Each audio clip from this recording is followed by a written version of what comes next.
Good afternoon.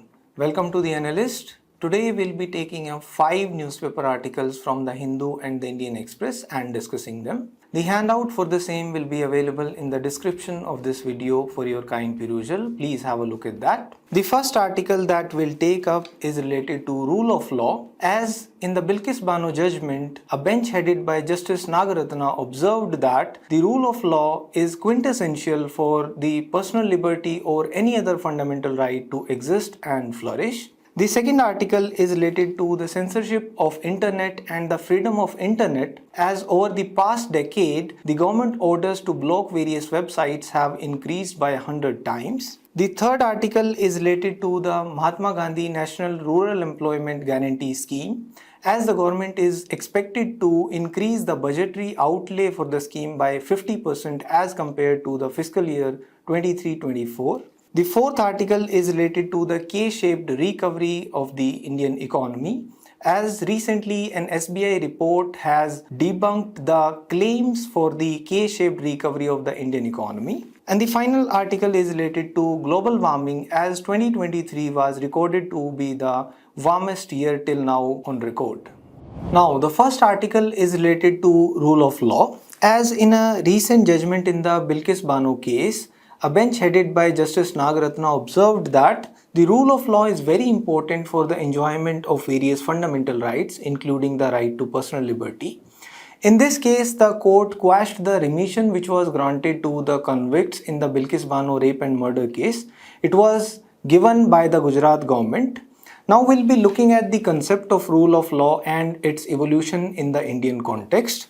This is important in GS2, as the concept of rule of law is enshrined under the Indian Constitution under various provisions. Now, the concept of rule of law does not have a formal definition per se. It has evolved over a period of time. For example, Aristotle talked about the rule of reason. Then this concept evolved in England. For example, the British eminent jurist A.V. Dicey proposes his own concept of rule of law, and it is widely regarded and accepted also, although it is not fully applicable in the Indian context. We'll be first looking at the A.V. Dicey's concept of rule of law, and then we'll be looking at certain exceptions where it is not applicable in the Indian context and how the Indian judiciary has evolved the concept over a period of time. Now first, let's look at what does A.V. Dicey say. He talks about the supremacy of law.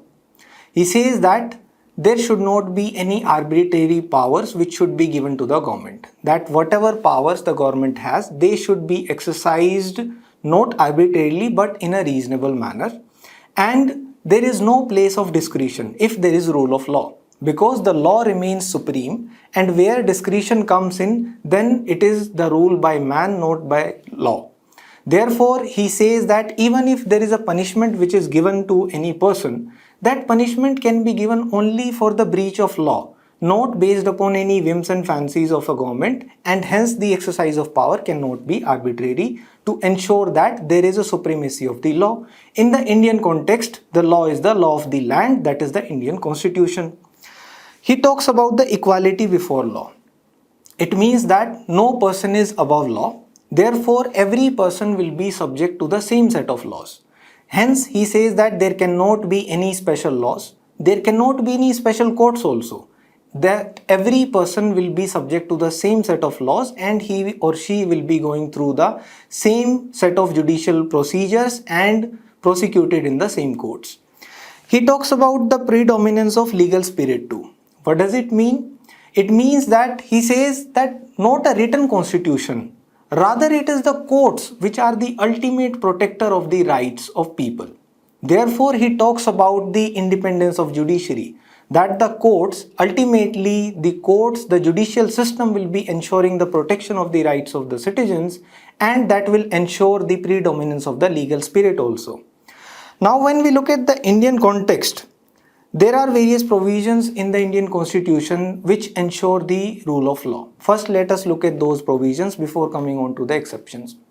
For example, Article 13 says that it defines the term law, and it, according to the Article 13, if the government enacts any legislation which is contrary to the provisions of the Indian Constitution, it is to be struck down by the judiciary.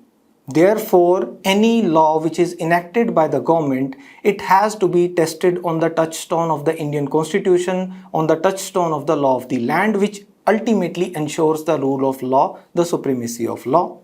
And it also provides indirectly for the provision of judicial review also. Then the golden triangle ensures the rule of law in the Indian Constitution. The golden triangle, the golden trinity of rights under Article 14, 19 and 21, they are ensuring rule of law. Because the basic postulates of rule of law, they include equality, freedoms and liberty. Article 14 ensures equality before law. And not only the procedural equality, even substantive equality is also ensured within the Constitution through affirmative action, for example, through Articles 15 and 16 which provide for reservations also. Likewise, the freedoms are also protected under Article 19 like freedom of speech and expression, etc. And the right to life and liberty, that is also protected under Article 21. Therefore, to ensure that the rights are not curtailed without reasonableness, in E.P. Royappa versus State of Tamil Nadu, the court had observed that for the infringement of any fundamental rights, they have to be tested on the golden triangle of Article 14, 19 and 21. But there are certain exceptions also regarding the application of the rule of law in the Indian context. For example, there are discretionary powers. On the one hand, A.V. Dicey was saying that there is no place for discretion when there is rule of law. But actually discretions are required for the smooth functioning of government, for the functioning in democracy also. For example, there are discretionary powers which are accorded to the president and governor. The president has the discretion to grant pardon, reprieve, remission, etc. as was the case in Bilkis Bano case also. Under Article 72, he can grant pardon. Likewise, the governor can also grant remission, reprieve, etc. under Article 161 of the Constitution. Likewise, the president can prorogue the parliament under Article 85. The governor has even wider discretionary powers. For example, under Article 200, the governor can reserve bills for the consideration by the president. Under Article 356, the governor can also recommend for the imposition of constitutional emergency in a state. These are kind of discretionary powers which are accorded to the executive in the scheme of the Indian Constitution. Then there are immunities also which are awarded. Whereas there should be equality, but there are certain immunities which are awarded. For example, the president, governor, etc., they are not answerable in any court of law if they are performing any function, if they are performing any action while discharging their official duties, while discharging their executive functions. No criminal proceedings can be initiated against the president or governor. Even for the civil proceedings, they can be initiated after giving a notice only. Likewise, there are certain privileges also. For example, the diplomatic immunities and privileges are accorded to various diplomats which are coming from different countries, etc. Now, how has the evolution of rule of law happened by the Indian judiciary? First, let's look at some case laws. In the case Somraj versus State of Haryana, the court observed that the exercise of discretion by the government, by the executive, has to be based upon reasonable grounds. It cannot be exercised arbitrarily. In this case, the case was regarding the appointments. And the appointments, they are usually in the order of merit. But the court observed even if there is any discretion which is there, it cannot be exercised arbitrarily without any principle, without any rule. In Keshavananda Bharati versus State of Kerala, the court observed that the rule of law is part of the basic structure of the Indian Constitution. Hence, it cannot be changed. In Indira Gandhi versus Raj Narayan case, the court observed that judicial review also forms part of the rule of law. In this case, the court struck down the 39th Amendment to the Indian Constitution, and it was regarding the election disputes, that is the election of the Prime Minister was disputed. Here the court observed that the power of judiciary to review this also cannot be curtailed as it is part of the rule of law. In D.K. Basu versus State of West Bengal, the court observed that if there is custodial violence, it is an assault on the very human dignity, it is an assault on the very rule of law as well. Therefore, it should not be done. In A.K. Kraipak versus Union of India, the court said that the principles of natural justice, they have to be taken into account. The principles of natural justice include concepts like odi alteram partem, that is, both parties must be heard before adjudicating any dispute, or nemo judex causa sua, which means that no one can be a judge in his or her own cause. The court observed in this case that the principles of natural justice will apply not only while discharging judicial or quasi-judicial functions, but also while discharging administrative functions. Therefore, it also forms part of rule of law. Likewise, in ADM Jabalpur versus Shivkant Shukla case, it is the case where the court was harmonizing the individual liberty with the public interest. The court observed that rule of law is antithesis of arbitrariness. And in civilized societies, it is like an accepted norm which must be held, which cannot be done away with. Now, this is how the interpretation of rule of law has evolved over a period of time through various judgments. Now, the second article is related to internet censorship and the freedom of internet. As a recent RTI reply has revealed that the government orders for the blocking of various websites has increased by 100 times over the past decade. So we will be looking at the arguments in favor of the freedom of internet and in favor of the censorship of internet and the judicial take regarding it. This is important in GS2 in the topic transparency and accountability, and it's usable in ethics too. Now first let's look at the instances of censorship and the legislations which govern censorship of internet in India. If we look at the recent instances, in 2018 the government came up with the banning of various pornography websites. Regarding the complete internet shutdown also, there have been various cases. For example, in Manipur it happened. Usually in the areas which are affected by violence, extremism, etc., government resorts to such measures like internet shutdown, as is the case in Northeast, Jammu and Kashmir, etc. Now, what are the legislations pertaining to censorship? The internet curbs can be imposed through the temporary suspension of telecom services public emergency or public safety rules 2017. In case there is any emergency, there is any violence which is going on, or the public safety is in question, the government can pass orders for the curbing of internet under these rules. It can be curbed under the section 144 of Criminal Procedure Code as well, and there are provisions under the Indian Telegraph Act and the IT Act 2000 also. For example, section 66A of the IT Act was regarding the banning of certain sensitive contents, although section 66A of the IT Act was struck down in the case of Shreya Singhal versus Union of India, but still there are provisions, for example, section 69A under the IT Act. These provide for the powers which are given to the government for the curbing of the internet and for banning various websites. Now first let us look at the arguments in favor of the internet censorship. Usually people who advocate for the censorship or moderation of internet content, they take the side of national security, saying that law and order issues will crop up if there is absolute freedom of internet. To ensure that various crimes, various illegal activities are not carried out, certain websites have to be banned.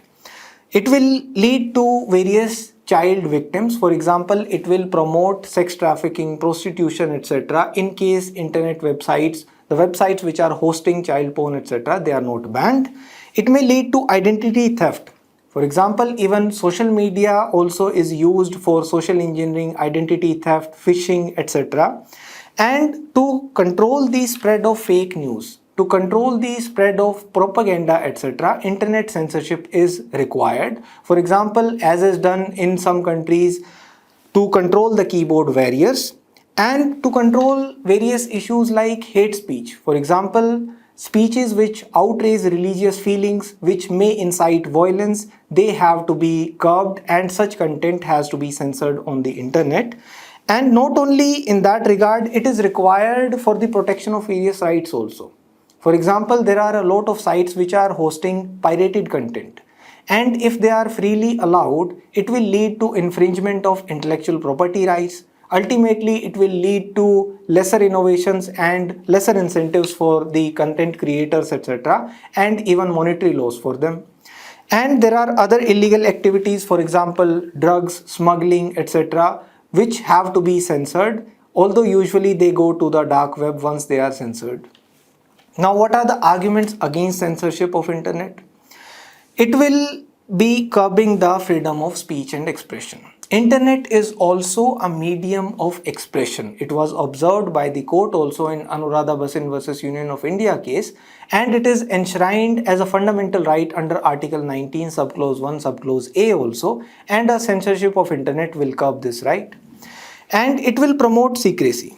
Usually it is said that in governance, Caesar's wife should be beyond suspicion.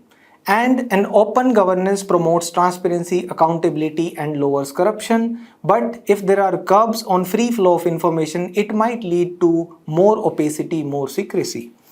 It will be an added expense. It will be a burden on the exchequer for the government also, because it takes money. It will affect the ease of doing business. From an economic angle, if there are curbs on the internet, there will be activities which will be economically remunerating for some people, but they will be affected if there are internet bans, if there are curbs. It will be taking away the autonomy, that it is assuming that people are not capable of taking decisions on their own and their autonomy is curbed. It is acting like a tool for moral policing. And usually it is also often argued that if there are so many curbs, if there is no free flow of information, it might even lead to an Orwellian state, a surveillance state. Like, who watches the watchers? That is, the people who are imposing curbs. How are they being held accountable? Who is holding them accountable? Now let's look at the judicial take regarding the freedom of internet. The UNHRC General Assembly observed that right to access internet, it is an essential human right. Various countries have also upheld the right to internet as a very basic human right. If you look at the Indian context, in Fahima Shireen versus State of Kerala case, the court observed that the right to access internet, it is an integral part of right to education and right to privacy. The right to education is contained within Article 21A of the Constitution, and right to privacy is also a fundamental right under Article 21 as observed by the Puttaswamy judgment. And it will give greater access to information. Free flow of information in democracy is very important for the healthy functioning of democracy. That is when people will be empowered. Because RTI, for example, is ensuring shared governance. It is empowering people, and free flow of information through internet also will be empowering people. It will be ensuring access to services and better opportunities for livelihoods as well. In Anuradha Basin versus Union of India, the court further held that it is an integral part of freedom of speech and expression under Article 19 subclause 1 subclause A. If there are any curbs which are imposed on the internet, if there is any infringement of any fundamental right, it has to pass the test of proportionality. The test of proportionality means that the objective for which that infringement of fundamental right is proposed, that has to be sufficiently important to warrant such an infringement. Secondly, the proportionality ensures that the infringement should be in proportion to the objective that is sought to be achieved. It should not be too much infringement. And there can be reasonable restrictions which can be imposed. They have to be reasonable. And it means that they have to be sanctioned by law. They have to be reasonable in nature, and they have to be for a legitimate purpose only, not based on the arbitrariness of the government. And if there is a complete restriction which is imposed by the government, its legality will be tested by the court in case-to-case basis, depending upon the facts and circumstances of that particular case. Now, the next article is related to Mahatma Gandhi National Rural Employment Guarantee Scheme. The context behind it is that the government is likely to increase the budgetary outlay for the scheme by about 50% over the budgetary estimate for the fiscal year 2023-2024. This is important in the paper GS3 in Indian Economy. Now, what is this scheme? First, let's talk about this. It is a social security measure essentially, because any person who wants to seek work, he can demand for work. It is a demand driven scheme, and he will be given 100 days unskilled work per household in a financial year. provided he is a rural resident and more than 18 years old. Let's look at some data first. It is the world's largest anti-poverty program. As per the Socio-Economic Caste Census 2011, 40% of the rural households in India are landless, and therefore they are dependent upon manual labor. And to ensure their financial security, such schemes are required. 7.6 crore families in India have active job cards for MGNREGA. And as per NSSO, the areas with low consumption expenditure, they usually have a high demand. Usually where there is financial stress, there the higher demand for MGNREGA work comes up. And the beneficiaries in terms of women and SC/ST have increased. For example, the recent data suggests that 51% of beneficiaries belong to SC/ST categories, 47% beneficiaries are women. Now, it has led to a paradigm shift. For example, if you look at the Indian Constitution, we have a right to work also, but it is not a justiciable right. It is contained under the directive principles. But this scheme ensures a right-based approach. This is a paradigm shift, and it is a demand-driven work. That is, resources are transferred by the center to the states, and accordingly, they are utilized by the states, and any person can go and demand the work under this scheme. It is self-targeting in nature, that any person can ask for it, and there is an unemployment allowance which is given. In case work cannot be provided to that person, then within 15 days of the demand, then unemployment allowance will be given. There is a bottom-up approach which is used here, because usually the Gram Sabha decides the nature of work, the choice of work, etc. And it is ultimately ensuring the grassroots democracy also. Further, there are transparency and accountability related provisions also. For example, social audit is ensured, as is the case in the case study of Andhra Pradesh. And there are mechanisms like ombudsman, proactive disclosure on the portal, etc., which further ensure the transparency and accountability in the implementation of the scheme. Now, let's look at the performance of the scheme also. It has increased the rural wages. For example, 81% has been the increase in the rural wages since the inception of this scheme. It has reduced the distress migration, because on an average 5 crore families are employed through the MGNREGS scheme, and it is also mitigating risk. Usually whenever there is scanty rainfall, because Indian agriculture is still dependent upon monsoon, whenever there is scanty rainfall, there is more demand for MGNREGA work. There is usage of barren areas for cultivation because of the availability of labor under MGNREGA scheme, and it leads to creation of assets also along with it, because there is productive work which is incentivized, which is rewarded, like the creation of ponds in villages, etc. Although there is a school of thought which says that it has diverted manpower from agriculture because the work is available under MGNREGA scheme, but still it has led to the creation of various infrastructures. The NSSO has observed that it has empowered the weaker sections. For example, the SC/ST and women beneficiaries, they have increased under this scheme. And the FRA beneficiaries, they are even given 150 days of work rather than 100 days of work. And it ensures financial inclusion as well, because the money, the payment which is transferred, it is transferred directly to the bank accounts using DBT. And it has improved the human development indicators, because studies have revealed that it has ensured improvements in food security, nutrition, income increase, etc. And subsequently, this has reduced the incidences of child labor, further contributing to the improvement in the human development indicators. So it has been an overall a positive performance. Now, the next article is related to the K-shaped recovery of the Indian economy. The context behind it is that a report by SBI seeks to debunk the claims of India's K-shaped economic recovery. This is important in the topic GS3 in Indian economy. Now, what is a K-shaped recovery? Usually after a recession, the different parts of the economy, they recover at different rates, different magnitudes, etc. And therefore, the graph of economic growth after a recession looks like the Roman letter K, as is shown in this graph, that some industries recover quickly, whereas some industries still undergo phases of recession. The industries which recover quickly post a recessionary phase, they are usually related to technology, software, retail, etc.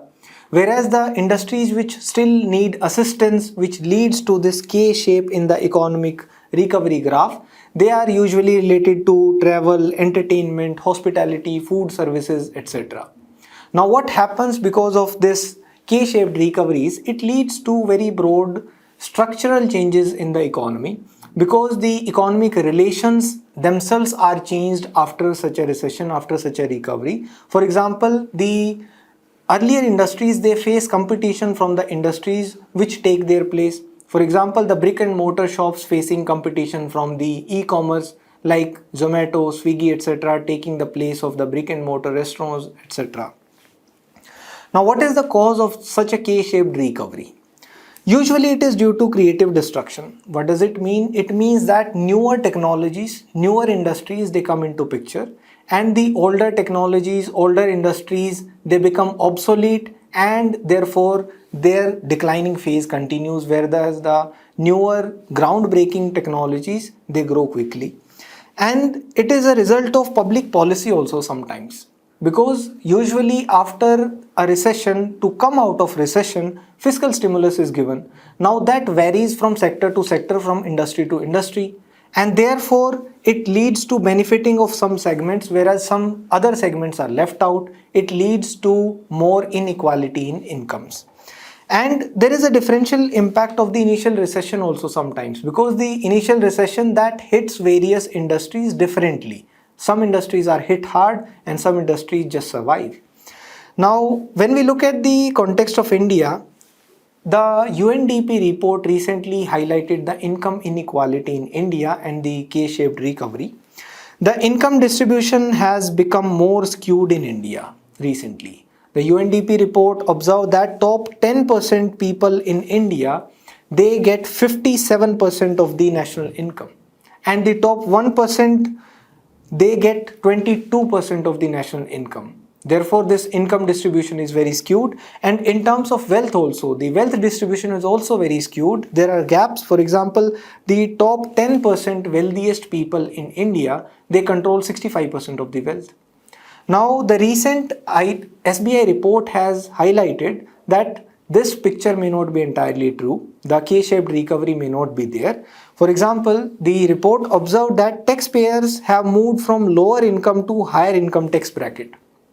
That ITRs which are filed by individual taxpayers who are earning between 5 to 10 lakhs, they have climbed by almost 300%. That is, the people who were earning less, they have been earning more now. Slightly they are climbing the ladders of the income tax. Through that, we can assume that incomes are gradually increasing for the people who are earning low also, who are in the low income bracket also. And 20% of these small firms, when we look at the business side of the things, the enterprise side of the things, 20% of these small firms have transitioned into large firms. And the consumption of bottom 90% has also increased post-pandemic. The report takes into account the orders, for example, which are posted through Zomato, through online orders, through online e-commerce websites, etc. And the report takes into account that there is a decline in the sales of two-wheelers. Rather, consumers have now started preferring four-wheelers, which indicates that there is a gradual increase in income in the low-income bracket also, because people are shifting to buying those goods which are more expensive and luxurious. Now, what is the conclusion drawn by this report? It says that there are growth in all income classes, that the skewness has been decreasing, and there is a convergence of incomes, both from the top as well as from the low. That is, that the people who are earning more, that is the top side of the graph, their incomes have been declining, and the people who are earning very low from the lower end of the graph, their incomes have been increasing. Therefore, there is a convergence towards the middle. And the claims of K-shaped recovery, therefore, they are flawed, prejudiced, and ill-concocted. This report has actually analyzed the data from 2014 onwards. And the income inequality which is captured through the Gini coefficient, as per the report, it has also decreased substantially from 0.47 to 0.40. Now, the next article is related to global warming. as 2023 has been recorded as the warmest year till now. The context behind it is that the increase in Earth's surface temperature nearly crossed the critical threshold of 1.5 degrees Celsius as per the European Union climate monitors. This is important in the topic GS3 in climate change. Now 1.5 degrees Celsius, that is like the threshold compared to the pre-industrial levels. We want to control the rise in the global temperature so that global warming does not happen. That pre-industrial levels is usually taken as the average of the temperatures from 1850 to 1900. Now from this graph we can observe that the global surface temperatures of the earth, they have increased as compared to the pre-industrial levels by about 1.2 to 1.5 degrees Celsius. Now what are the causes of this increase in the global surface temperatures? One is the increase in the concentration of the greenhouse gases.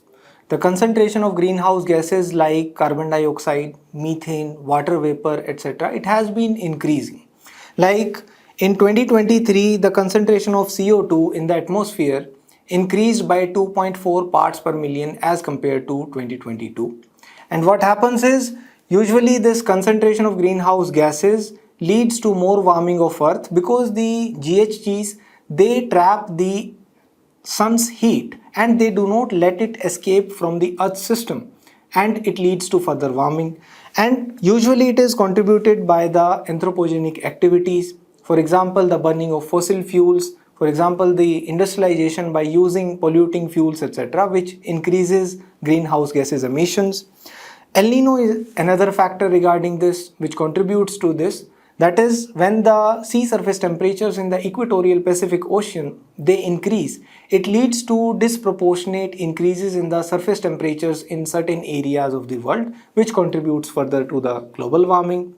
Let's look at the WMO report also, the State of Global Climate Report 2023. This report observed that there is a 66% chance that the limit of 1.5 degrees Celsius will be breached. That is, the global surface temperatures, they will be increasing by more than 1.5 degrees Celsius as compared to the pre-industrial levels. And there is a 98% chance that 2023 to 2027 will be the warmest, and there will be an average increase of 1.1 degrees Celsius to 1.8 degrees Celsius above the pre-industrial levels during this phase. It will lead to adverse impacts on health, food security, water management, environment, etc. For example, it will lead to the increase in the global sea levels. The global mean sea level has already risen by about 20 centimeters since 1900.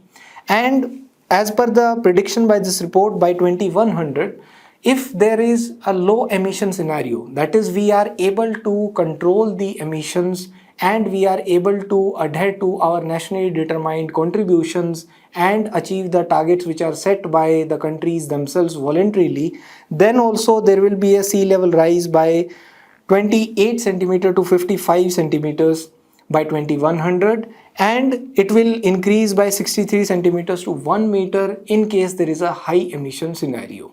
So it has to be tackled quickly. Thank you.